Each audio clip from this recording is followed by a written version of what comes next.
Hello বন্ধুরা, আজকে তোমাদের আমি দেখাবো কিভাবে 2 থেকে 3 মাস ফ্রিজিং করে আম পান্না রেডি করে বানিয়ে রাখা যায়। বাড়িতে গেস্ট এলে একটু একটু করে এইভাবে সার্ভ করে দিতে পারো। প্রথমে আমগুলোকে কেটে ভালো করে ধুয়ে এটাকে সেদ্ধ করে নিয়েছি পরিমাণ মতো লবণ আর পুদিনা পাতার ফ্লেভার দিয়ে। ব্যাস, আমটা সেদ্ধ হয়ে গেলে এইভাবে সুন্দর করে ছেঁকে নেব। আর এরপরে কি করব, গ্যাসের ওভেনে কড়াই বসিয়ে আমের পিউরিটা এইভাবে দিয়ে দেব। তাতে পরিমাণ মতো সুগার, কাশ্মীরি লঙ্কা কিংবা লাল লঙ্কার গুঁড়ো একটু পরিমাণ মতো দিয়ে ফুড কালার দিয়ে আর দিয়ে দিবে চাট মশলা। ব্যাস, আমের পিউরিটা খুব সুন্দরভাবে রেডি করে ফ্রিজিং করে রেখে দিতে পারো।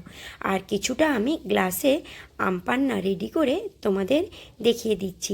এইভাবে বাড়িতে গেস্ট এলে কিন্তু ফ্রিজিং করে কৌটো কিংবা জারের মধ্যে রেখে দিতে পারো। দারুণ স্বাদের আম পান্না কিন্তু বানাতে ভুলে যেও না।